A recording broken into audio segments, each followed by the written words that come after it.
Hello everyone, আসসালামু আলাইকুম। Welcome to লাবনাস ডেইলি ব্লগস। তো তোমরা সবাই কেমন আছো? আশা করি তোমরা সকলেই ভালো আছো এবং আমি আলহামদুলিল্লাহ অনেক ভালো আছি।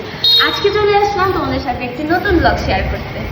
সো আজকের ব্লগটা তোমাদের কাছে কেমন লাগবে আমি নিজেও জানি না। সো আজকে চলে যাচ্ছি আমরা বড় খালামণির বাসায়। তো ইদানিং যেহেতু প্রচুর পরিমাণে বৃষ্টি, আবার খুব গরমও, তো তার জন্য আজকে আর খালামণির বাসায় গিয়ে আমরা থাকবো না, আমরা শুধু যাব আর চলে আসবো। তাই আজকে তেমন একটা প্ল্যানও নেই। এই যে দেখো, আমরা বলতে বলতে চলে আসলাম চৌরাস্তায়, আর আমরা কিন্তু এই দোকান থেকে ডিসকাউন্ট কিনেছিলাম গাইস। তো রিমু, আজকে আমরা কই চলে যাচ্ছি? আমাদের বড় খালামণির বাসা। টুটলি টুটলি টুটলি টুটলি টুটলি টুটলি টুটলি। তুতুল কিন্তু সবসময় গাড়িতে উঠে বেশ এনজয় করে, বাট আজকে ওর আম্মু হচ্ছে আলাদা বাইক দিয়ে চলে গেছে ওর বাবার সাথে, তাই সে খুবই হতাশ। খুবই হতাশ। এখানে মিষ্টি কেনার জন্য আমাদের গাড়িটা একটু ব্রেক করা হয়েছিল। তারপর দেখি মিষ্টির দোকান থেকে দিদি এই ছোট ছোট কাপ দইগুলো নিয়ে আসছে। দই তেমন একটা খাওয়া হয় না, কারণ মিষ্টি জিনিস অত পছন্দ করি না, কিন্তু এই দইটা দেখে এত ডিলিশিয়াস লাগতেছিল তাই নিলাম। আপনারা আবার বলতে পারেন আমরা সবাই খাচ্ছি কিন্তু রিমুকে কেন দিচ্ছি না। আপনারা সবাই ভালোভাবে শুনে রাখেন, রিমু হচ্ছে ডায়াবেটিসের রোগী, তাই সে খেতে পারে না মিষ্টি জিনিস। মিষ্টি জিনিস খেলে তার ডায়াবেটিস বেড়ে যাবে। দইটা মোটামুটি ভালো লাগছে, কারণ তেমন মিষ্টি ছিল না, একেবারেই মিষ্টি কম। এদিকে তো আমি পড়েছি মানকার চিপায়, কারণ এরা দুইজন তো আমার দুই কাঁধে মাথা রেখে যাচ্ছে। আর ওই তো সামনে আমাদের তুতুল সোনা। আর রিমু প্রাইভেট কারে জার্নি করতে পারে না, তাই দেখেন ওর রিয়াকশন। আহারে বেচারি, ভিডিওটা দেখে থাকলে মাফ করে দিস বোন, সরি। আর খালামুনির বাসায় যাইতে সুন্দর একটা খাল পড়ে। আসলে খালামুনির বাড়িটা খালের ওই পারে। আগে নাকি যখন অনেক বেশি পানি ছিল তখন নাকি আম্মু নৌকা দিয়ে পার হয়ে তারপর খালামুনির বাসায় যেত। আর এই তো দেখো, তোমাদের সাথে কথা বলতে বলতে আমরা চলে আসলাম। আর আমার হাতেই বস্তাগুলো দেখে কিছু জিজ্ঞেস করার দরকার নাই, কারণ আমি বাচ্চা। আর ভাইয়ার কনি কাপড় যেহেতু বাইক দিয়ে আসছে, তাই ওরা অনেক স্পিডে আর তাড়াতাড়ি এসে পৌঁছাইছে। আর খালামুনির বাসায় যাওয়ার রাস্তাটা অনেক চাপাস, ওখান দিয়ে আমাদের গাড়ি যাবে না, তাই আমরা একটু আগেই নামলাম। আর গাড়ি থেকে নেমেই দেখি ভাইয়া কনিকাবুকে বাসায় রেখে আবার আমাদেরকে আগায় নিতে আসছে। আমাদেরকে না, আই মিন বাবুকে। ইনাকে দেখেন, ইনি তো 7 মাস বয়স থেকে বাবার সাথে বাইক চালানো শিখতেছে। আর খালামুনির বাসায় যাওয়ার রাস্তার ভিউটা দেখেন, জাস্ট ভিউটা দেখেন। আশা করতেছি আমাকে আর আলাদা করে কিছু বলতে হবে না যে ভিউটা কেমন ছিল। এদিকে রিমুকে দিয়ে কষ্ট করায় একটা ভিডিও করায় নিচ্ছিলাম। আর এভাবেই কিন্তু আমাদের বেশ খানিকটা পথ হেঁটে যেতে হয়। ওয়েদারটা সুন্দর না গাইস? তো আমরা কিন্তু অবশ্যই চলে আসলাম খালামণির বাসায়। তো সেখানে গিয়ে কি করতেছি না করতেছি অবশ্যই তোমাদের সাথে শেয়ার করব। যদি দেখতে চাও সাবস্ক্রাইব করতে ভুলো না এবং লাইক কমেন্ট শেয়ার করে পাশে।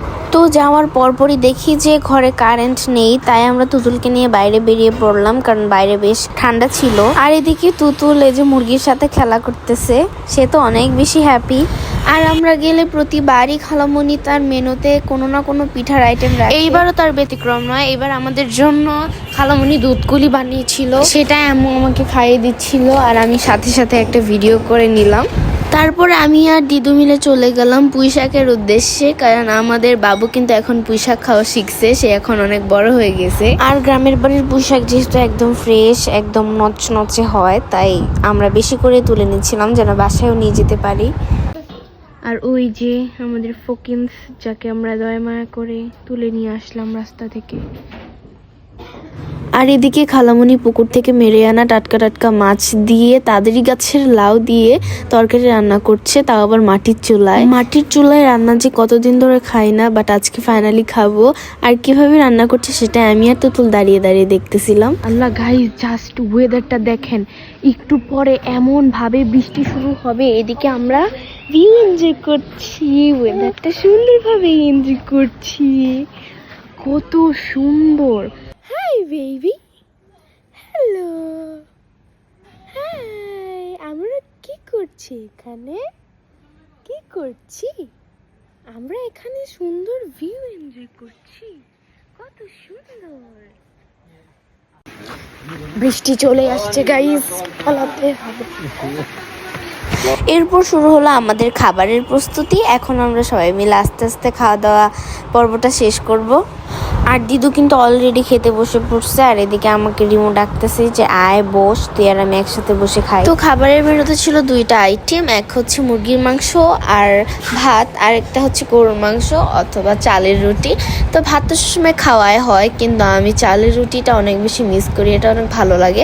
আর আম্মুর যেহেতু হাঁটুর সমস্যা হয়, বাসায় তেমন একটা চালের রুটি বানানোই হয় না। তো খালামুনি তোমাকে অনেক অনেক বেশি থ্যাংক ইউ আমাদেরকে এত কষ্ট করে চালের রুটি খাওয়ানোর জন্য। অনেক দিন ধরে অপেক্ষায় ছিলাম কখন চালের রুটি খাবো, কিন্তু অবশেষে তুমি আমাদেরকে খাওয়ালে। আবার আবার আবার আবার করো।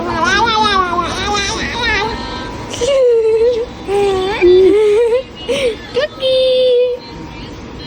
কোথায় টুকি দে? এই যে টুকি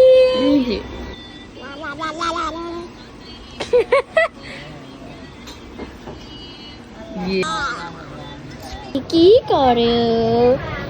করে তাল দিয়ে খেলা করে। সো গাইস, খালামুনি আমাদেরকে তাল দিয়েছে, সেটা দিয়ে তুতুল খেলতেছে। তুতুল ম্যাজিক দেখবো, magic magic magic magic magic. সুন্দর সুন্দর।